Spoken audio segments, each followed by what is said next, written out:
welcome to Outside of a Cat, because outside of a cat, a book is a person's best friend, and inside of a cat, it's too dark to read. Everyone gets to write their own stories. My name is James, and my partner in cattery is Jack.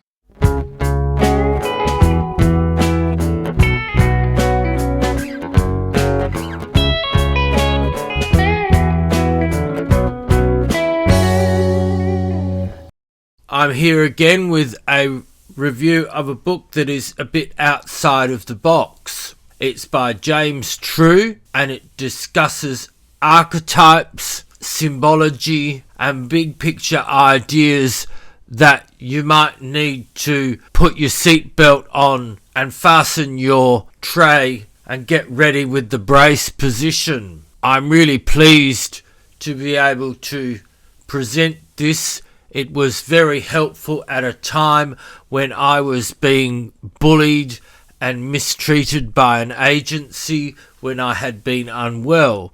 So it is actually a very useful book if you're dealing with trauma and understanding how to get out of abusive situations. But it does have adult concepts. And the memes and infographics. As always, I take great care to select the memes and infographics to make sure that they are pertinent to the topic.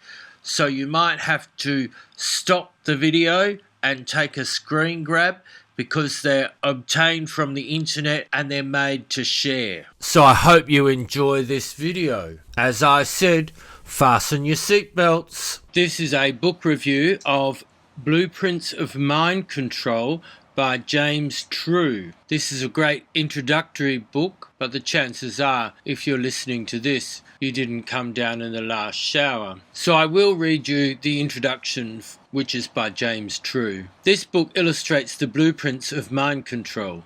Each chapter reveals the shepherd's crook used to herd your thoughts. This crook is a staff that both pokes you and prods you. You feel these jabs in the jolts of shame or admiration. The crook is used to convince us we're misguided. It makes our lives miserable until we agree. Once we comply with its orders, it gives gentle guidance. We are charmed by the cessation of its rebuke. This is the crook of mind control that makes us lost sheep with our eyes closed. It's in family, history, law, medicine, politics, religion, science, and thought. Seeing the crook uncloaks the silent shepherd. All you have to do is open your eyes and ask the question. So go ahead, ask the question, is it true? What I like about this book is that it invites the reader not to feel attached to their unworthiness. We're here on this earth to feel things like rejection. Our life has a choreography of failure. Mortality is an oboe in our fingers. How does it move you? Do you waste your measures in a heap on the floor? Can your lips feel the tickle of the reed through your breath? Feel yourself with hearts warm pulsing. Become more than reptile wrapped in a mammal. Your ego is the throne of identity. Be your own king and champion. This, I think, is the most important part of the book. The intuition. It's your gut peeled free from logic. It has no leader to parlay. The only way to control this force is to convince your core it's broken. As free men, we are the custodian of our intuition. Many are persuaded to hand over these responsibilities to an external shepherd. They coat-check their power, believing a dark force is slumbering inside. Shame can be applied emotionally with the label of racist, intellectually with the label of an idiot, and spiritually with the label of a sinner. This blueprint for mind control requires just 3 beliefs installed in the victim's mind. The first is the belief the target is broken. Second, they are unable to fix it. And third, they are offered salvation through sacrifice. Shame, stigma, bullying, like counselling, it sits you in a room and forces you to go through and get stuck in that place of brokenness, revisiting in your mind the place of injury, which creates the myth of being unable to fix it, being unable to move out of the pit of despair. And the cult offers friendship in return for compliance. And we swap our own rational mind for a prison that is the psychology of groupthink. The system uses comfort and loyalty to extract consent. Consent, then, is based on fraud, and fraud vitiates everything. Society hides your body's true power behind words like placebo, and the people around us are co-opted by the matrix to push us into compliance. Emotional fascism is a doctrine disguised as a feeling dictated through a collective. This doctrine is enforced throughout the hive using virtue signals and passive shame. Those who mimic are rewarded with energy. Admiration is a commodity.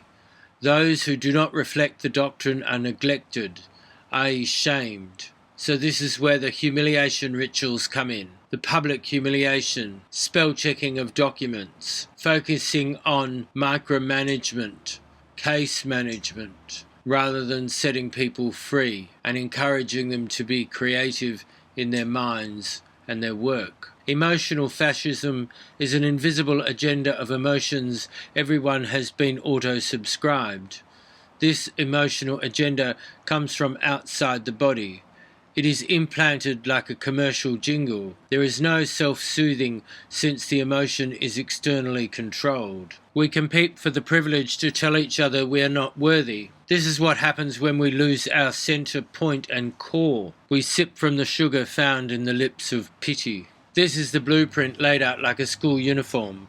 1. Declare me a sexist or broken. 2. Declare me too blind to see it. 3. Offer a path to salvation by shaming myself publicly. I asked her, if we live in a patriarchy, why am I missing the tip of my penis? We're mutilated at birth. A free man is shame-proof. Temptation was a snake from the Garden of Eden.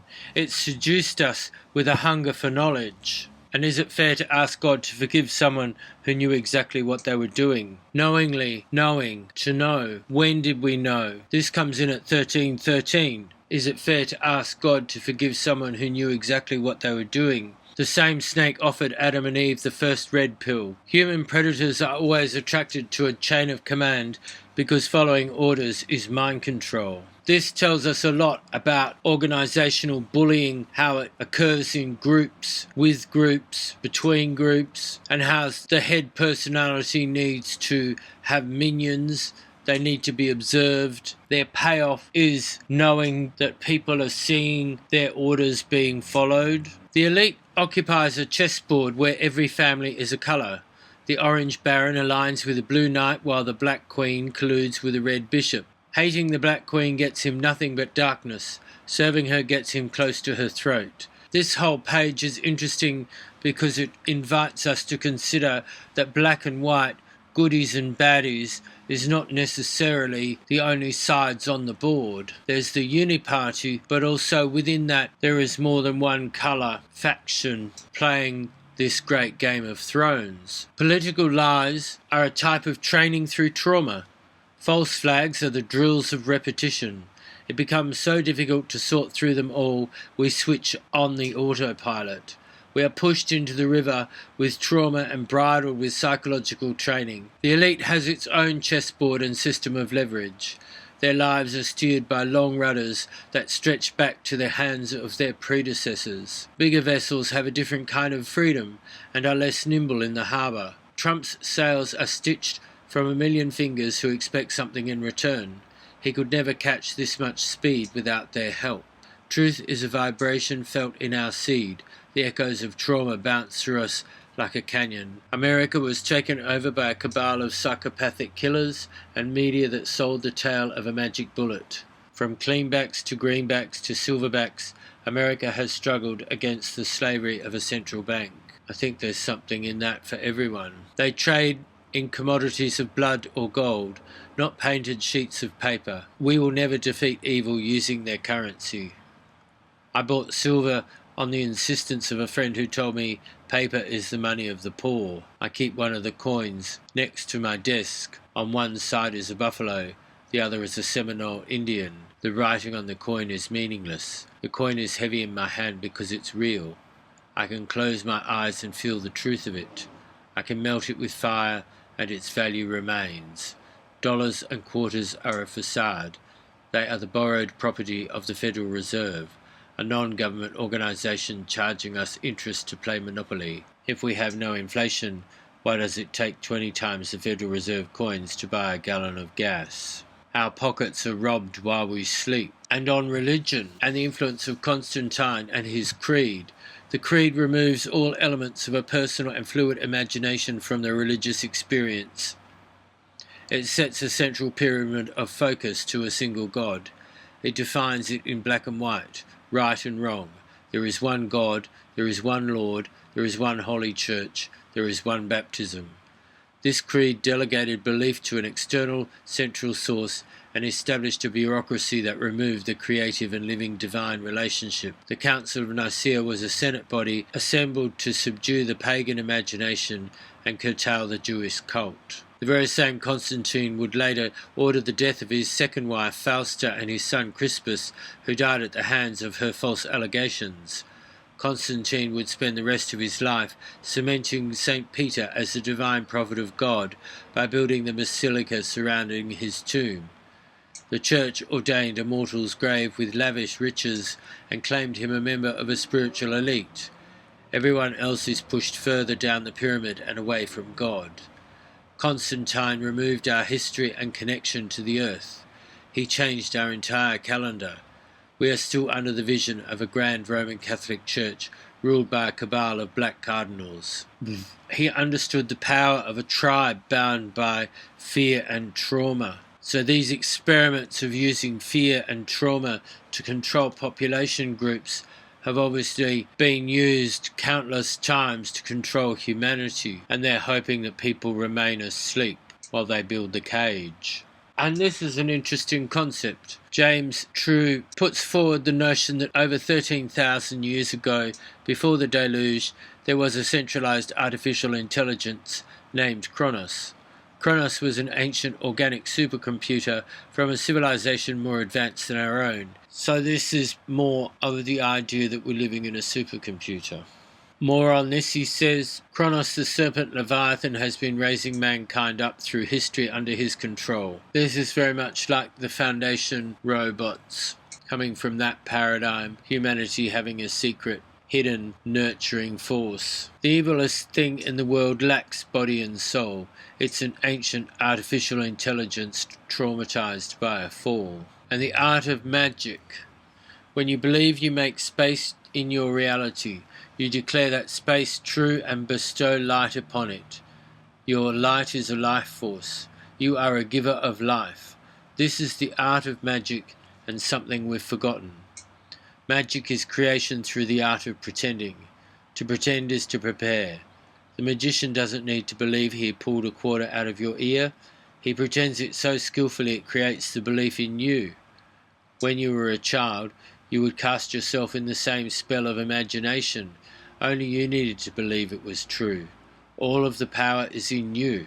The power of magic is suppressed in those who think the art of pretending is not real. To pretend is to prepare. Magic is light and your consciousness is a torch burning in 5 dimensions. In the dimension of free will, your thoughts are painted on a quantum canvas. Save the calls to humility for home in a quiet room where you can sit up straight in a chair and pray for wisdom. Make humility a sacred secret you share with God. They have taught us lies from the moment we were born. Trauma is a method of forced evacuation. Mental slavery, mutilation, gaslighting and dissonance are all methods of victim evacuation. Dark magicians swear they work with light. They flog themselves in public to gain virtue. The placebo effect proves magic is real.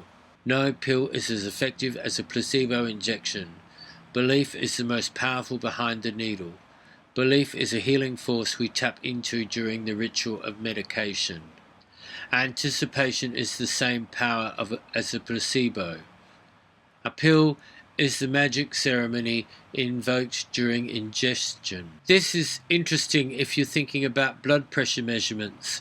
When you're sitting stressed in the doctor, your blood pressure rises and therefore the measurement that is collected is high. Placebo, anticipation and expectation are magical powers locked inside you. These are accessed through the body's ability to believe. and doctors need you to believe in their magic for a medicine to work. That's why doctors need to have their work affirmed. That's why they don't like complaints. The technology of demons. Perhaps extraterrestrials are demons, same for angels, jinn, ghosts, poltergeists and fairies. A demon is a program running in archetypal psychic space. Like any algorithm, it has a goal and purpose. Demons are as real as the software that runs your bank account. Think of a demon as an application on your phone. Demons are installed. Demons can run in the background. Demons are binary leeches summoned by our fingertips in shiny black mirrors. This technology is accessible through ritual, magic and ceremony. And every day, Hollywood hacks our archetypal memory, putting all these terrible things inside our group consciousness. Archaeology suggests there was an advanced civilization before the Younger Dryas. Hollywood uses symbolism because symbolism is demon technology. Of course, there was a great grand civilization before our current one. Check out the concepts inside the Altered Carbon book review to learn more about those concepts. The ET demon is scripted and an elite few control what it looks like in our psyche. This is why a small number of people own all the media. Media is archetypal real estate and the key to mind control. Look who pushes ETs. Hollywood, Fox, Vatican, Crowley, CNN and John Podesta. The ET story doesn't explain how the Hollywood elite succeeds through pedophilia, blackmail and communal worship to Satan. Nor can ETs explain psychopathy, schizophrenia or possession. Before the Third Reich, a swastika was a star map to Shambhala. They say symbolism will be their downfall, but symbolism is the reason they own the mountain in the first place. We have to take our sigils back. We have much work to do to realize that there are no evil sigils. There are only sigils that have been charged by evil people. A sigil is a symbol or logo that has been charged with emotion. Sigils can be burned into our psyche and our DNA. They are shortcuts to emotion. A smiley face, a heart, a fist or a middle finger. Sigils create automatic responses when seen in the real world or our dreams. A sigil for lust can trigger addiction. Sigils activate our ancient subconscious juices, and magicians throughout history work with these sigils. A prediction is a form of scrying. Scrying is the magic of seeing the future. Super artificial intelligence with a database of each archetype could see the future. Sigils are a technology of archetypal possession. They are the dangling keys that mesmerize a baby. Demons read your mind and use the information against you. Demons will tell you the truth when commanded. Demons don't like therapy. Demons don't like medications. Demons don't want to be exposed. Demons hold rank and follow a hierarchy.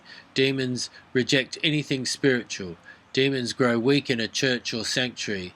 Demons believe they have no light of their own and are fueled by this lack.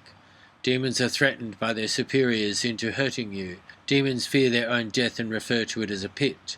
Demons are highly vulnerable to laughter and ridicule. Demons have access to a victim's memories and voices. Demons can pose as anyone you know. Demons have an aversion to Psalm 23, Shepherd's Psalm. Demons can manifest visually as shadow people. The truth begins when we understand nations collude like cattle ranchers sharing the same river. Trillions of dollars in space propaganda orbit our thoughts.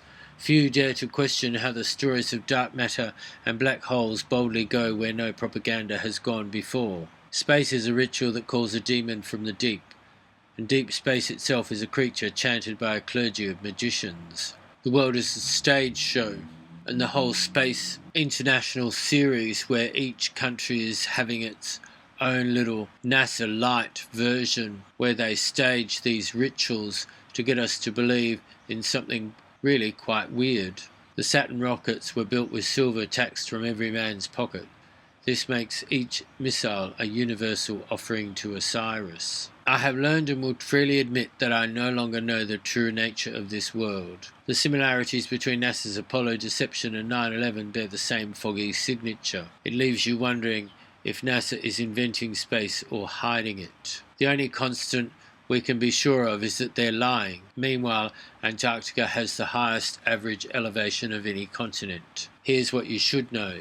Special relativity was rejected by Tesla and by its very nature has no visible proof. The exact nature of our world is hidden from us by our very own space agency, and we pay them $56 million a day to gaslight us. If hunting psychopaths were as fun as hunting Sasquatch, there would be no evil. The purpose of the cabal is chaos. The product of the cabal is confusion. We are constantly gaslighted with lies to generate the frequency of disorder. Why are we giving out peace prizes for bombing innocent nations? To reward the chaos. Every piece of media, every political decision, every catastrophic environmental blunder has one goal: chaos. Out of chaos comes order. Order ab chaos. This is why we have all these structures in our community that divide and cause people to be incoherent, because humans crave coherence, and by undermining everything we believe with fakeries, half-truths, then we undermine our central coherence, and therefore we undermine what it is to be human. And the final offering is that there is a silver bullet. Its name is the Zetetic method. It's the principle of constructing one's world directly from the senses. Zeteticism is the ultimate cabal antibiotic, the very antithesis of scientism. The recovering addict can baptize themselves and wash away the black oil of chaos. Every spill we have chanted since we were children can be cancelled in a single verse. Imagine the power of 1 billion souls telling the system, "We don't believe you." Let's rediscover our history. Let's rebuild our science. Let's rethink our physics. Let's excavate the suppressed power of the placebo. Let's make government work for our trust. We can build our own walls. We can make our own decisions. We can restore faith in the pelvis of the natural man and return sovereignty to the individual. Anything less will only cause more chaos. And so, at the end, we return to the beginning, where we find that asking the simple question, is it true, and starting your own investigation is both the start and the beginning all rolled into one. It's in our family histories, our law, our medicine, politics, religion, science and thought. Go ahead, ask the question, is it true? So go and buy this book, Blueprints of Mind Control by James True. I found it very useful, and I'm sure you will too. We appreciate everyone who watches our videos. If you like this video, please comment, like, share and subscribe to our channel. Thank you for watching, and I'll see you next time. Bye.